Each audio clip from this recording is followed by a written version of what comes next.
नमस्कार मित्रों, मैं विकास शाक्या एक बार फिर से आप सबका स्वागत करता हूं अपने चैनल पर। और आज हम डिस्कस करेंगे मनुस्मृति यानी सनातन विधान, इसके चैप्टर नंबर 2 के वर्स नंबर 23 से लेकर के 26 तक को, 23वें से 26वें श्लोक तक को हम डिस्कस करेंगे। पिछले वीडियो को देख लीजिएगा, काफी ज्ञानवर्धक वीडियो था वो।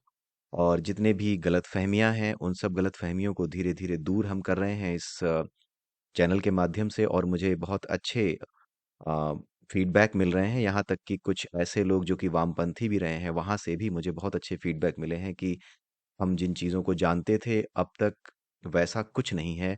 और जितनी भी चीज़ें हमने आपकी देखी हैं, पहले हमें आपसे बड़ा द्वेष, बड़ी घृणा सी होती थी कि आपने क्या बनाना शुरू किया है। लेकिन जब वास्तव में वीडियो देखे और हमें कोई तर्क नहीं मिला इसके विरोध में कि हाँ वाकई में जो हमने समझा था या हमने जो जाना था वो केवल सुनी सुनाई बातों के आधार पर समझा था, क्योंकि उनका कहना यही था, जो फीडबैक आया है उनका कहना यही था कि हम लोगों की आदत यह होती है कि भीड़ में भेड़ बन जाते हैं और शोर मचाने में कुछ ज्यादा ही आनंद सा आने लगता है। क्योंकि एक इस्टेब्लिशमेंट के खिलाफ जो आवाज उठाने पर आवाज जो बुलंद करने का जो मजा है, वो जो एक डोपामाइन फील देता है, उस डोपामाइन फील की वजह से हम लोग इस तरफ चले जाते हैं। सो उन्होंने बड़ी ईमानदारी से ये बताया, तो कम से कम 2 या 3 वामपंथी मेरे संपर्क में हैं। और उन्होंने कहा कि हम अपने व्यवहार के लिए आपसे माफ़ी चाहते हैं, लेकिन माफ़ी की कोई बात ही नहीं है। एक्चुअली में बात यह है कि जब तक आप चीज़ों को खुद से नहीं समझते, खुद से नहीं जानते, सत्य वही है जिसे आपने खुद से समझा या खुद से परखा हो। जैसे महात्मा बुद्ध ने भी कहा है कि सत्य वही है जो तुम्हारी आत्मा स्वीकार करे। ठीक है, जो तुमने समझा हो, तुमने जाना हो, जिसका बोध तुम्हें हुआ हो, वो तुम्हारे लिए सत्य है। तो किसी किताब को पढ़े बिना, उसके अर्थों को जाने बिना, समझे बिना अगर कुछ भी आप कहने लगते हैं, देन वो ठीक नहीं है, वो फिर सत्य को जानना नहीं है। तो ये सुकून की बात है और काफ़ी हद तक मुझे अच्छा लगा कि एक तरीके से समाज में ये परिवर्तन लाने में हमारा चैनल एक तरीके से संवाहक सिद्ध हो रहा है। और धीरे-धीरे इस चीज़ को हम और आगे बढ़ाएँगे, क्योंकि मेरे कुछ जो घोर वामपंथी मित्र थे, जो कुछ ऐसी यूनिवर्सिटीज़ में भी पढ़े हुए हैं, जिनके बारे में मैं नाम नहीं लेना चाहूँगा क्योंकि किसी का नाम लेना ठीक नहीं है।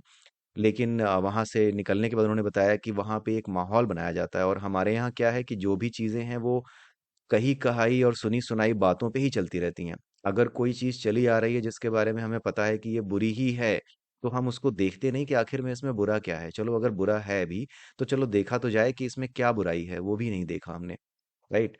तो मनुस्मृति को लेकर के फीडबैक मुझे यही मिला कि आपकी कोशिश बड़ी शानदार है। और जो चीज़ गलत है उसे आप गलत भी कह रहे हैं। ऐसा नहीं है कि हर चीज़ को आपने जो कि मानने लायक नहीं है, उसे भी आपने मानने लायक कहा हो, क्योंकि वो मेरी बात को पूरा सुन रहे हैं। और हर आदमी देखिए बुरा नहीं होता, उसमें रैशनैलिटी होती है, दिमाग होता है। कुछ लोग क्या हैं कि वीडियो देख करके ही, टाइटल देख के ही मनुस्मृति लिखा, अच्छा चलो तुरंत ही उल्टे सीधे कमेंट कर देंगे, राइट? सो वो एक अलग विचारधारा के डरे हुए लोग हैं, क्योंकि उनको ये लगता है कि कहीं कुछ ऐसा हमने देख लिया जो कि हमारे विचार के विरुद्ध हो, या फिर जो हमने सीखा है, जो समझा है, जो जाना है उसके विरुद्ध कहीं चला जाए, तो कहीं ऐसा ना हो कि हमारे रातों की नींद उड़ जाए। क्योंकि होता यही है, जैसे मान लीजिए कि मुझे कोई मान्यता पता है, कोई चीज़ ऐसी पता है जो कि पहले से बचपन से ही चली आ रही है, और मुझे सच नहीं पता उसके बारे में, राइट? मैंने कभी सच को खोजने की कोशिश भी नहीं की। लेकिन ऑल ऑफ अ सडन क्या होता है कि मेरे विचार जो मेरे दिमाग में भर दिए गए हैं, एक माहौल क्रिएट किया गया वामपंथियों के द्वारा या फिर दूसरे लोगों के द्वारा, जो एंटी नेशनल एलिमेंट्स हैं उनके द्वारा, एंटी हिंदू एलिमेंट्स हैं उनके द्वारा, जो माहौल क्रिएट किया गया, उसकी वजह से कुछ मुझे गलत बातें पता हैं या कुछ गलत पता है, राइट? और वो गलत जो है मुझे एज इट इज पूरा उस पर विश्वास है कि ऐसा ही रहा होगा। But all of a sudden कोई आता है और मुझे दिखाता है कि देखो यार, तुमने जो रीड बिटवीन द लाइन्स है वो नहीं देखा, या फिर तुमने किताब पढ़ी ही नहीं है, ऐसा लगता है, राइट? सो इस तरह की चीजें जब होती हैं, तो होता यह है कि हमारी मान्यता को जब ठोकर लगती है ना, तो बहुत बुरा लगता है। अंधविश्वासी को भी जितना वो होता है ना, दुख होता है उसके अंधविश्वास पे चोट करने पे। जैसे एक अंधविश्वासी मनुष्य है, किसी भी बात को बिना सोचे समझे उस पर विश्वास करता है, राइट? तो जब आप उसके विश्वास को चुनौती देंगे तो वो तिलमिला जाता है। ठीक उसी प्रकार से जो अज्ञानी होता है ना, जिसने मनुस्मृति पढ़ी ही नहीं, जाना ही नहीं, उसे भी अगर आप कोई एक ऐसा थॉट दिखा दें जो कि मनुस्मृति में या फिर हिंदू धर्म में, धर्म ग्रंथों में जो वैज्ञानिक रूप से जिसकी व्याख्या की गई है और जिसका कोई तार्किक रूप से कोई विरोध दिखाई ही नहीं देता, और केस में क्या होता है कि ऐसे व्यक्ति को भी समस्या होती है, वो तिलमिलाता है, लेकिन इस तिलमिलाहट का फ़ायदा होता है। फ़ायदा इस तरीके से होता है कि एक होता है कि जब आप तिलमिलाते हैं किसी बात को लेकर के, तो आप अ, क्रोध नहीं करते, बल्कि आप में उत्साह आता है। जैसे आप किसी चीज़ के विरोध में हैं, कोई चीज़ गलत हो रही है, आप उसके विरोध में हैं, तो आपके अंदर एक उत्साह होता है। आप सोते हैं, तो सोते जाते समय भी एक संकल्प लेते हैं कि कल फिर नए उत्साह से उठना है। ठीक है? ये होता है उत्साह, जो कि किसी गलत चीज़ के, वाक़ई में जो चीज़ गलत है उसके विरोध में आता है, जिसे आप देख चुके हैं, जिसे आप जान चुके हैं, जिसे आप अनुभव कर चुके हैं कि गलत है ये। उसके विरोध में आप जानते हैं कि हाँ, एक उत्साह के साथ उठना है। लेकिन जब आप तिलमिलाते हैं, यानी सच का बाण जब आपको लगता है, आपकी मानसिक स्थिति कुछ और थी, आपको पता कुछ और था, लेकिन ऑल ऑफ अ सडन आपको कुछ और जो है पता चलता है, और आपको लगता है कि हाँ यार, ये एक ऐसा तर्क है जो कि मेरे तर्कों को या फिर मेरे विचारों को, जो विचार मेरे पास थे, जो कि आज तक मुझे ये बनाए हुए थे कि यार यही सत्य है, उस विचार के विरोध में जो है गया है वो विचार, राइट? लेकिन वो तार्किक लग रहा है, तो आपको तिलमिलाहट होती है। वो ठीक वैसे ही जैसे अंधविश्वासी के साथ होता है। अंधविश्वासी और वामपंथियों में कोई खास अंतर नहीं है, क्योंकि वामपंथियों ने भी ग्रंथ पढ़े नहीं है। वो तो केवल एक आंदोलन में शामिल हैं कि सब जय जय कर रहे हैं, तो ये भी जय जय करने लगे। इस तरह की चीज है। तो जैसे ही सत्य पता लगता है, राइट, वो हमारे वीडियो से ज्यादा तिलमिलाते हैं, क्योंकि हमारे वीडियोज में सत्य है। हम तर्क प्रस्तुत करते हैं, वैज्ञानिक जो सोच है हमारे ग्रंथों की, उसको प्रस्तुत करते हैं, जिसकी वजह से ये तिलमिला जाते हैं। तिलमिलाहट का फायदा होता है, उनका भला हो रहा है, जो तिलमिला रहे हैं उनका भला हो रहा है। कैसे भला हो रहा है? ऐसे भला हो रहा है क्योंकि तिलमिलाहट क्या करती है, वो उत्साह नहीं भरती। जब आप तिलमिलाते हैं ना, तो गुस्से में आप बहुत देर तक बोलते रहते हैं, लड़ने का नाटक करते हैं कि मैं हिम्मत नहीं हारा, मैं लड़ रहा हूं। लेकिन जब आप अकेले बैठते हैं ना शांति से, तो आपको पता लगता है कि दिल बैठ सा गया है। ये जो दिल बैठ सा गया है ना, ये बुरा नहीं है, ये अच्छा है, ये आपको सच्चाई का बाण लगा है। आने वाले समय में जैसे ही आपको मौका मिलेगा, जैसे ही आपके सामने विरोधाभासी विचार आएंगे, दो तरफ से अभी आप खींचे जा रहे हैं। एक वो था जो आपको पता था, दूसरा ये है जो हमारे चैनल के माध्यम से सत्य के रूप में सामने आ रहा है। जब ये दोनों तरफ से आपको खींचेगा, तो खींचने पर जो खिंचाव उत्पन्न होता है ना, वो थोड़े दिन परेशान जरूर करेगा, लेकिन उसके बाद या तो आप इधर आ जाएँगे या आप उधर चले जाएँगे, और यही इस चैनल का उद्देश्य है। बहुत ही ज़बरदस्त साइकोलॉजिकल स्टडी करने के बाद ही हम ये पूरा का पूरा वीडियो बनाते हैं, सो दैट सत्य को सही जगह पर पहुँचा सकें। क्योंकि लोगों की साइकोलॉजी समझना बहुत ज़रूरी है। जो लोगों के दिमाग में झूठ को बैठाती है, तो उस झूठ को सच क्यों मानने लगता है आदमी, इसकी साइकोलॉजी को हमने बड़े गहराई से स्टडी करने के बाद ये चैनल ओपन किया है। और हम नहीं चाहते कि ये चैनल ज़्यादा से ज़्यादा लोगों तक पहुँचे, क्योंकि हम खुद चाहते हैं कि ये उन्हीं तक पहुँचे जो वाक़ई में सुधरने का गुंजाइश रखते हैं। तो अगर किसी ऐसे आदमी के पास भी ये पहुँचा है जो वामपंथी है, जिसको बहुत परेशानी हो रही है, जो हमें गालियाँ दे रहा है, वो भी एक ऐसा व्यक्ति है जिसके अंदर सुधार की संभावना है। ये ईश्वर की कृपा है उस पर कि उस तक ये पहुँचा है। और वामपंथियों के, बहुत से वामपंथियों के मेरे पास मेल्स आ रखे हैं, तो मैं वो मेल्स भी आपको एक दिन दिखाऊँगा, और उसमें देखेंगे किस तरह के कमेंट्स आए हैं, ठीक है? सो आइए चलते हैं आज के वीडियो को, देखते हैं कि क्या है आज के वीडियो में। तो आज के वीडियो में 23वें से लेकर के 26वें श्लोक तक हम डिस्कस करने जा रहे हैं। तो 24वें श्लोक में ये कहा गया है कि जिस देश में कृष्ण सार मृग स्वभाव से विचरता है, वह यज्ञ करने योग्य देश है। सबसे पहले बात ये कि ये जो कृष्ण सार मृग है, ये कौन सा है? क्या है ये कृष्ण सार मृग? ठीक है? और ये क्यों कहा गया है कि वही यज्ञ करने योग्य देश है? अब आप सोचिए कि इसका क्या मतलब आप निकालेंगे। अगर आप एक वामपंथी हैं, तो थोड़ी देर के लिए वीडियो रोकिए और रोक करके सोचिए कि आपके दिमाग ने इसका क्या मतलब निकाला है। ठीक है? उम्मीद करता हूँ कि आपने वीडियो रोका होगा, और अब मैं आपको बताता हूँ कि इसका मतलब क्या है। पहले तो कृष्णसार मृग का मतलब, आप अगर आप यूट्यूब पे सर्च करके या कहीं पे आप देख करके आए हैं, तो आपको पता चल गया होगा कि कृष्णसार मृग कुछ और नहीं है। कृष्णसार मृग जो ब्लैक बक होता है ना, काला हिरन, जिसको लेकर के काफी विवाद भी रहा, कुछ समाचार भी थे, कुछ न्यूज़ थे। तो वो जो काला हिरन होता है ना, कृष्णसार, उसी को कृष्णसार मृग कहा जाता है। ब्लैक बक उसको कहा जाता है, ठीक है? इंग्लिश में ब्लैक बक कहते हैं, कृष्णसार मृग उसको शुद्ध हिंदी में कहा जाता है। अब बात ये होती है कि जिस देश में कृष्णसार मृग रहता है, ठीक है? जिस समय मनुस्मृति लिखी गई थी, उस समय कृष्णसार मृग, ये जीव ऐसा जीव था जो कि एक ऐसे माहौल में रह सकता है, उसी माहौल में जीवित रह सकता है जो पूरी तरह से प्राकृतिक हो, जहाँ पानी की प्रचुरता हो, जहाँ हरी-भरी सब्जियाँ, हरे-भरे पौधे, ये सब चीज़ें उपलब्ध हों, जहाँ दूध की प्रचुरता हो, बहुत ज़्यादा दूध, दही, मक्खन ये सारी चीज़ें जहाँ पर हों या फिर मतलब पूरी तरीके से ये उन चीज़ों का भक्षण करता है, उन चीज़ों पर जीवित रहता है जो चीज़ें मनुष्य के रहने लायक या मनुष्य के खाने लायक होती हैं, ठीक है?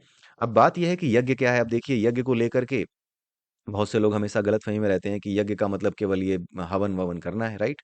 लेकिन यज्ञ का मतलब होता है उन सभी तत्वों का बैलेंस बनाए रखना जो तत्व हमें प्रकृति में मिले हैं। जैसे पृथ्वी, जल, अग्नि, वायु, आकाश ये सब मूल तत्व हैं। इन मूल तत्वों में कुछ तत्व ऐसे हैं जिनकी प्रकृति हमारे उपयोग करने के आधार पर हमारे लिए बदलती रहती है। जैसे पानी गंदा हम कर सकते हैं, अगर उसका इस्तेमाल कर रहे हैं तो उसे हम गंदा भी कर सकते हैं और गंदा हो रहा है अगर तो उसे साफ भी करके वापस भेज सकते हैं। तो जो प्रकृति से हमने जैसे लिया है, वैसे ही प्रकृति में वापस कर देना यज्ञ कहलाता है। प्रकृति से हम हवा ले रहे हैं, ठीक है? इस हवा में हम लकड़ियाँ जलाते हैं, इस हवा में हम बहुत कुछ ऐसा करते हैं जिसमें हानिकारक तत्व मिल जाते हैं जलाने से, ठीक है? और उसके अलावा खेती करते हैं तो हमारे खेतों में मीथेन गैस निकलती है। अगर आप चावल के, धान के खेतों में जाएँ तो वहाँ मीथेन गैस पैदा होती है। ये मीथेन गैस, ये सारी चीज़ें क्या हैं? वातावरण के लिए ठीक नहीं है, ठीक है? क्योंकि हम प्रकृति का उपयोग कर रहे हैं, इसी वजह से प्रकृति में क्या हो रही हैं जो हानिकारक एलिमेंट्स हैं वो क्या जाकर के मिल रहे हैं। जब वो हानिकारक एलिमेंट्स जाकर के प्रकृति में मिल रहे हैं तो उसको शुद्ध करना किसकी ज़िम्मेदारी है? वो हमारी ज़िम्मेदारी है। तो जो कुछ प्रकृति का हम इस्तेमाल कर रहे हैं उसकी वजह से प्रकृति के किसी तत्व को नुकसान ना हो बल्कि जिस स्थिति में उस तत्व को हमने इस्तेमाल किया है, उसी स्थिति में उस तत्व को हम वापस कर दें इस प्रकृति को, तो इसी को यज्ञ कहते हैं। ठीक है? और कुछ लोग कहेंगे कि हाँ, तुम तो कहानियाँ बना रहे हो, तो महाभारत में जाकर के आप इसे और समझ सकते हैं। वहाँ पर भगवान कृष्ण ने अर्जुन से कहा है कि अर्जुन युद्ध ऐसे करो जैसे यज्ञ किया जाता है। क्योंकि यज्ञ का मतलब है जो कुछ तुमने लिया है उसे वैसे ही वापस करो।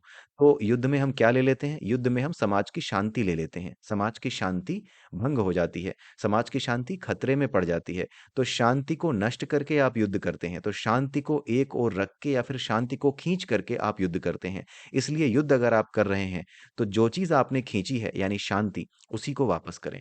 यानी शांति के लिए ही युद्ध हो, तो ही वो धर्म युद्ध है। इसीलिए भगवान कृष्ण ने महाभारत के युद्ध को कोई राजनैतिक युद्ध नहीं, परिवार का युद्ध दिखता है, वो राजनैतिक युद्ध नहीं था, वो एक धर्म युद्ध था। जहाँ पे सामाजिक परंपराएँ दाँव पर लगी थी, जहाँ पर सामाजिक मूल्य दाँव पर लगे थे और उन्हें जीतने वाला या हारने वाला ये तय करता कि कौन से सामाजिक मूल्य समाज में रह जाएँगे। इसलिए यज्ञ का वास्तविक अर्थ समझिए, यज्ञ का वास्तविक अर्थ है जो कुछ आपने लिया है प्रकृति से उसे उसी प्रकार से वापस करना। ठीक है? तो जहाँ पर कृष्णसार मृग रहता है, वहाँ पर प्रकृति के वो सभी तत्व जो मनुष्यों के जीने के लिए आवश्यक हैं, वो सब वहाँ पर हैं। इसलिए होता क्या है कि वो यज्ञ करने लायक ज़मीन होती है, यानी वहाँ पर सभी तत्वों का सही से सामंजस्य होता है, वो सभी तत्व उपलब्ध होते हैं जिनको शुद्ध किया जा सकता है, जिनके ऊपर हम अपना क्या कर सकते हैं, प्रयोग कर सकते हैं, उन्हें वापस करने का, यज्ञ करने का प्रयोग हम कर सकते हैं, ठीक है? इस वजह से क्या है, क्योंकि लोग भी वहीं रहते हैं, जहाँ पे इस तरह का पानी और खाने-पीने की चीज़ें होंगी, लोग भी तो वहीं रहेंगे, मनुष्य भी वहीं रहेंगे। इस वजह से वही जगह यज्ञ करने लायक है, जहाँ पे कृष्णसार मृग यानी कि सभी प्रकार की प्राकृतिक वनस्पतियों पे आश्रित रहने वाले जीव रहते हों। तो कृष्णसार मृग इसी तरह का मृग है, इसीलिए अब आप समझ पा रहे होंगे कि राजस्थान में जो लोग ब्लैक बक को यानी कि जो आपका काला हिरण है, इसको इतना प्रेम क्यों करते हैं? वहाँ महिलाएँ उन्हें अपना दूध पिलाती हैं, ठीक है? इस तरह का प्रेम है। तो ये बहुत ही पुरानी जो संस्कृति है हमारी, ठीक है? इस वजह से हम प्रकृति के प्रेमी हैं। ठीक? इसके बाद क्या लिखा हुआ है? इसके बाद ये लिखा हुआ है कि इसके सिवा जो देश हैं, वे सब म्लेच्छ देश हैं, अर्थात यज्ञ लायक नहीं है। इसके अलावा जो देश हैं, वो सब म्लेच्छ हैं। म्लेच्छ क्या होता है? ऐसा देश जहाँ पर पानी, हवा, ये सब उपलब्ध ना हो ठीक से, जहाँ पे मनुष्य के रहने लायक या जानवरों के रहने लायक, ऐसे किसी जानवर के रहने लायक, जैसे ब्लैक बक है, आपको लगता है रेगिस्तान में ज़िंदा रह लेगा? नहीं रह सकता। रह ही नहीं सकता, मर जाएगा वो, ठीक है? तो जिस देश में इस तरह का प्राकृतिक सामंजस्य ना हो, पेड़-पौधे हर चीज़ ना हो, हवा वहाँ पे अलग हो, वहाँ का वातावरण अलग हो, वहाँ पानी ठीक से ना मिलता हो, वहाँ आप ठीक से रह तक नहीं पाएँगे, अपने आप को ठीक से रख नहीं पाएँगे, वहाँ फिर आप यज्ञ क्या करेंगे? ऐसे देशों को म्लेच्छ देश कहा गया है, ठीक है? म्लेच्छ कोई जनजाति नहीं है, ये देश का नाम है, देश का वर्गीकरण है, म्लेच्छ देश का वर्गीकरण है, ठीक है? लोगों को म्लेच्छ नहीं कह सकते। जो देश हैं, उनको म्लेच्छ कहा जाता है, ऐसा देश जहाँ पर पानी नहीं है, उसको। हिंदू संस्कृति में म्लेच्छ देश कहा जाता है, जहाँ पानी की कमी है, वहाँ पे वातावरण सही नहीं रहता, संतुलन नहीं है वातावरण में, पेड़-पौधे नहीं हैं, ठीक है? तो उसे म्लेच्छ देश कहा जाता है। ये एक देश का वर्गीकरण है। अर्थात यज्ञ करने लायक नहीं है। तो म्लेच्छ देश कौन से हैं? जो यज्ञ करने के लायक ही नहीं है। ये नहीं कहना चाहिए कि जो लोग यज्ञ नहीं करते वो म्लेच्छ हैं। म्लेच्छ की परिभाषा ही गलत अभी तक समझी है आपने। यहाँ पे साफ लिखा है, मनु महाराज की जय हो, मनु महाराज ने साफ लिखा है कि इसके सिवा जो देश हैं वह म्लेच्छ देश हैं। कितना क्लियर स्पष्ट किया है। आज तक आपने पढ़ा था कभी? पढ़ के देखा था कभी मनुस्मृति को? नहीं देखा था। इसमें बहुत सी ऐसी बातें हैं जो गलत भी हैं मनुस्मृति में, जो कि भेदभावपूर्वक हैं, भेदभावपूर्ण हैं। आगे चल के हम देखेंगे, लेकिन वो सामाजिक पक्ष है। अभी जो पक्ष बताया जा रहा है वो प्राकृतिक पक्ष है, प्रकृति के साथ जुड़ने का पक्ष है। तो जो कुछ अच्छा है उसे तो ग्रहण करो।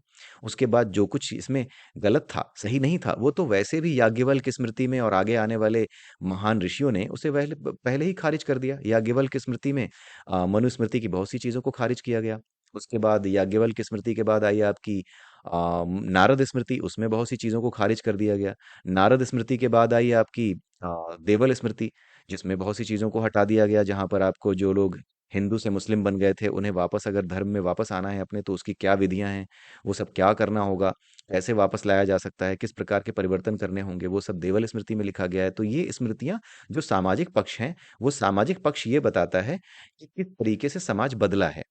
ठीक है? समाज में किस तरह की परंपराएँ थी, किसको लोग मानते थे, क्या माना जाता था, उस समय के काल के हिसाब से वो चीज़ लिखी गई थी। ठीक है? वो बताई गई थी। तो आगे चल कर के जो भी कमियाँ दूर करनी थी, वो सब कमियाँ उसमें धीरे-धीरे करके दूर की गईं, और आज के समय में हमारा सबसे बेहतर जो स्मृति जिसको कही जा सकती है, वो भारत का संविधान है, बाबा साहब भीमराव अम्बेडकर और हमारी संविधान की सभा के द्वारा लिखा हुआ। तो वो आज के समय में सबसे बेहतर, सबके लिए समानता की बात करने वाला संविधान है। तो आज के समय में जो भी स्मृति हमें फॉलो करनी है, वो केवल और केवल संविधान स्मृति है और कुछ नहीं है। ठीक है? क्योंकि समय के साथ हमने परिवर्तन कर दिया है, और ये जो चीज़ें यहाँ लिखी हैं, ये तो अपने आप हो रही हैं। इसमें कौन-सी चीज़ है जो नहीं हो रही? कहाँ के लोग यज्ञ करने लायक हैं? आप देख सकते हैं, भारत के ही लोग यज्ञ करने लायक हैं। तो यहाँ पर जो कुछ बताया गया है, वो स्वभाव के आधार पर, देश के स्वभाव के आधार पर देश का वर्गीकरण किया गया है। ठीक है? इसके आगे ये लिखा है, इन देशों में द्विजातियों को यत्नपूर्वक निवास करना चाहिए, और शूद्र अपनी जीविकावश चाहे जिस देश में निवास कर सकता है। इसका क्या मतलब है? द्विजातीय क्या होते हैं?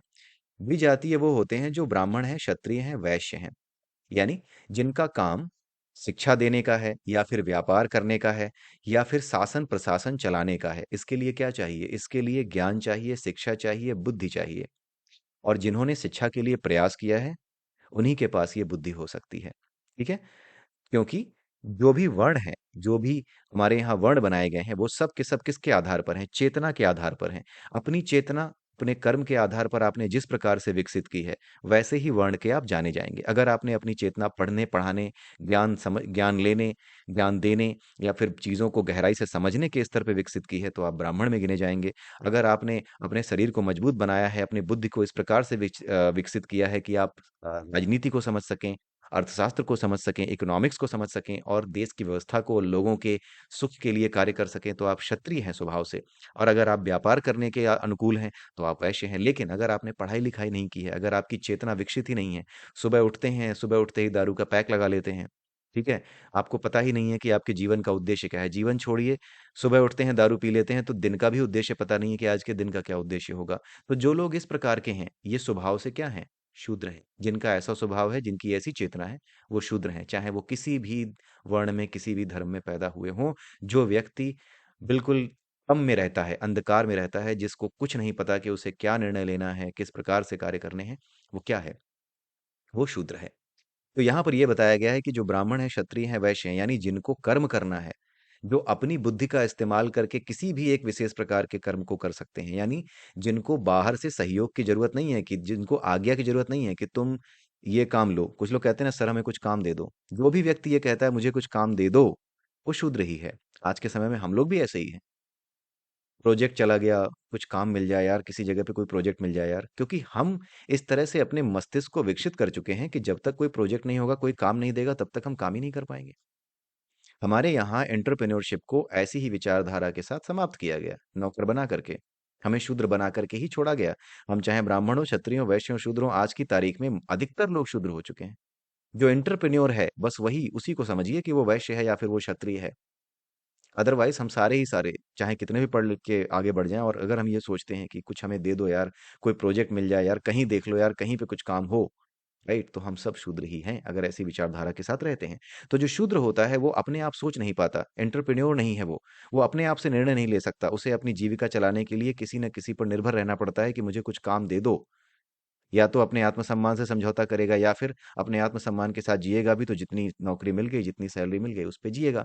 ऐसा हर व्यक्ति क्या है? ऐसा हर व्यक्ति शूद्र ही है। बुरा लग रहा होगा, लेकिन अगर ब्राह्मण, क्षत्रिय, वैश्य, शूद्र किसी में से भी आप हैं, ठीक है? जन्म के आधार पर आप चाहें जो भी समझते हो अपने आप को, जन्म का कोई महत्व नहीं है। जन्म के आधार पर ये व्यवस्था है ही नहीं। अगर आप अपने आप को कुछ भी समझते हैं, ब्राह्मण, क्षत्रिय, वैश्य, शूद्र, जन्म के आधार पर या किसी आधार पर, लेकिन अगर आपका स्वभाव ये है कि सर प्रोजेक्ट चला गया, कोई प्रोजेक्ट दिला दो, सर काम नहीं है, कोई काम दिला दो, किसी जगह पे कुछ भी करा दो, अभी तो मैं ये करता हूँ लेकिन अभी मैं कुछ भी कर लूँगा, तो आप शूद्र ही हैं, मैं शूद्र ही हूँ अगर मैं ऐसा करता हूँ तो। ठीक है? तो जिसमें निर्णय लेने की क्षमता का अभाव हो, जिसे किसी न किसी के अंदर काम करना पड़े ताकि वो अपनी जीविका चला सके, उसके लिए कहा गया है कि अपनी जीविकावश, क्योंकि वो अपना दिमाग नहीं लगा पा रहा, उसे किसी के द्वारा काम मिलने पर ही वो जीवित रह सकता है। ऐसे व्यक्ति को चाहे जिस देश में वो निवास करना चाहे, वो निवास कर सकता है। ठीक है? तो शूद्र के लिए कहा गया है कि अपनी जीविकावश तुम चाहे जिस देश में निवास करना चाहो, वहां निवास कर सकते हो, क्योंकि तुम दूसरों पर आश्रित हो। शूद्र क्या है? जो निर्णय लेने की क्षमता का जिसमें अभाव हो। जो जन्म से शूद्र हो वो शूद्र नहीं होता। जन्म से कोई शूद्र, कोई ब्राह्मण, कोई क्षत्रिय, कोई वैश्य नहीं होता। जन्म कभी भी वर्ण का कारण नहीं होता।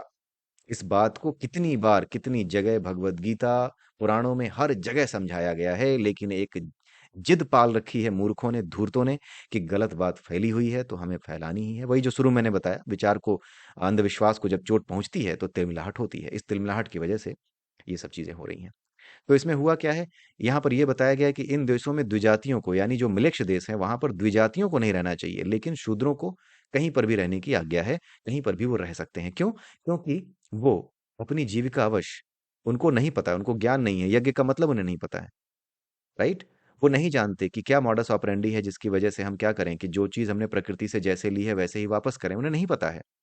इस वजह से वो अपनी जीविका चलाने के लिए कुछ तो करेंगे, इसलिए उनके लिए कहा गया है कि तुम चाहे जिस देश में रहो, तुम्हारे लिए हर देश सही है। लेकिन जो द्विजातियां हैं वो नुकसान कर देंगी ऐसे देश का। वैसे नुकसान कर देंगी क्योंकि भाई यज्ञ करने जाओगे, पानी चाहिए, ठीक है? यज्ञ कर नहीं पाओगे, फिर भी तुम्हारे क्योंकि तुम व्यवसाय करोगे, तो व्यवसाय करोगे तो पानी की जरूरत, ठीक है? ऊर्जा की जरूरत, हर चीज की जरूरत होगी। पहले तो वहां पे रहना मुश्किल होगा, और अगर तुमने किसी तरीके से वहां रहना शुरू कर भी दिया और किसी प्रकार से वहां पर अपने लिए व्यवस्था बना भी दी, तो पानी का नुकसान करोगे, क्योंकि पानी अगर तुम वहां पे पानी अगर नहीं है और तुमने अगर पानी इस्तेमाल करना शुरू कर दिया, तो तुम तो अपने काम के लिए इस्तेमाल कर लोगे, लेकिन दूसरों के पीने के लिए छोड़ोगे ही नहीं। राइट? तो जहां पर शूद्र रह सकते हैं वो म्लेच्छ देश है। म्लेच्छ देश यानी जहां पर कम से कम चीज़ों का इस्तेमाल करके अपना जीवन चलाया जाता है। जहाँ पर केवल और केवल जो चीज़ें मिलती हैं, थोड़ा-सा पानी मिला, थोड़ा-सा जो जानवर पाल लिए, उन्हीं जानवरों का दूध पिया और फिर बाद में उन्हीं जानवरों को मार करके खा भी जाते हैं। तो ये सारी चीज़ें जहाँ पर होती हैं, वो देश यज्ञ के लायक नहीं होते, यानी वहाँ पर द्विजातियों को यत्नपूर्वक निवास करना चाहिए। यत्नपूर्वक यानी ये ना मना नहीं किया गया कि रह नहीं सकते। फ़ायदे में तो उन्हें नहीं जाना चाहिए, क्योंकि अपने स्वभाववश वो काम करेंगे, और जब वो अपना काम करेंगे तो वहाँ पर क्या होगा? पानी की कमी, दूसरे वातावरण में दूसरे प्रकार के अगर कमियाँ उनके काम की वजह से हो गई, तो फिर सही कैसे करोगे? क्योंकि वहाँ पर पहले से ही संसाधन कम है। ठीक है? रिसाइक्लिंग का स्कोप तो तब होता है ना जब संसाधन उस मात्रा में हो जिस मात्रा में आप खर्च कर रहे हो, तो उसी मात्रा में वापस कर सको। ठीक है? वो नहीं है। इसलिए म्लेच्छ देशों में आप जो है द्विजातियों को यत्नपूर्वक, यानी कोशिश करके, यत्नपूर्वक का मतलब कोशिश करके, यानी उतना ही इस्तेमाल करो जितना तुम्हारे लिए जरूरी हो। ध्यान रखना पड़ेगा। द थिंग्स जो कि हमारे यहाँ अवेलेबल है, the things which are available in abundance, जहाँ पे कृष्ण सार मृग रहता है वहां पे चीजें अबंडेंस में अवेलेबल हैं, इसलिए वहां पर सोचना नहीं पड़ता, क्योंकि वहां पर पानी, नदियां, दूध, ये सब अवेलेबल है। लेकिन जहाँ म्लेच्छ द्वेष है वहां पे क्या है कि वहां पर चीजें कम मात्रा में अवेलेबल हैं, इसलिए यत्न पूर्वक, यानी सोच विचार करके कि कितना मुझे इस्तेमाल करना है, कितना मुझे इस्तेमाल नहीं करना, कितना दूसरों के लिए छोड़ना है, ये विचार करके करना पड़ेगा। मतलब मजे में नहीं रह सकते, सोच करके खर्च करना पड़ेगा आपको। राइट? कोई ऐसा देश जहाँ पानी की कमी हो, वो सोच करके ही तो पानी इस्तेमाल करेगा। हम जो कि गंगा नदी के किनारे रहते हैं, नहा भी लिया, पानी भी ले आए, एक आध बाल्टी पानी लेकर के घर भी धो दिया, क्योंकि पानी ही पानी है आसपास। राइट? इस वजह से ये बात कही जाती है। तो आई होप आपको समझ में आया होगा कि म्लेच्छ देश क्या है, ठीक है? और अगर आप वामपंथी हैं तो चिंता मत कीजिए, अगर आप यहाँ पर मनुस्मृति देख करके मुझे गालियाँ देने आए हैं तो कोई बात नहीं, आपको दिक्कत होगी इस व्याख्या से क्योंकि ये व्याख्या सही है। लेकिन आपके दिल पे तीर मारना, आपके दिमाग पे तीर मारना, आपके अज्ञान को छलनी कर देना ही मेरा उद्देश्य है। और आप मेरे परम मित्र हैं। जिस तरह से बाकी लोग मेरे मित्र हैं, वैसे ही आप भी मेरे मित्र हैं। आपकी चिंता मुझे ज़्यादा है, क्योंकि आप अपने आप को बर्बाद कर रहे हैं। ठीक है? आइए देखते हैं आगे। आगे कुछ नहीं है, 25वें-26वें श्लोक में केवल एक समरी दी गई है। इस प्रकार धर्म जानने का कारण और जगत की उत्पत्ति संक्षेप में कही गई है। अब वर्णों के धर्म कहे जाते हैं। यानी अगले वीडियो से हम वर्णों के धर्म देखेंगे, किस वर्ण का क्या स्वभाव होता है, क्या स्वभाव होना चाहिए। जो वैदिक पुण्य कर्म है, उनसे द्विजातियों का गर्भाधान आदि शारीरिक संस्कार जो दोनों लोकों को पवित्र करने वाला है, करना चाहिए। अब इन सब चीज़ों के क्या मतलब हैं, वो जब अगला सेक्शन हम देखेंगे वर्ण धर्म, जो कि अगला सेक्शन ही है इस चैप्टर का, उसको देखने के बाद हमें समझ में आएगा। तो आई होप आपको समझ में आ रहा होगा। और जो लोग सनातन धर्म को पहले से ही मानते हैं, उनकी बात अलग है, वो तो समझ रहे होंगे कि यहाँ पर क्या बात की जा रही है। लेकिन जो लोग यहाँ पर द्वेषवश आए हैं, किसी तरह का उल्टे-सीधे कमेंट करने आए हैं, उनको भी मैं यकीन दिलाता हूँ कि आप में इतनी क्षमता नहीं है कि आप अपने आप को रोक पाएँ।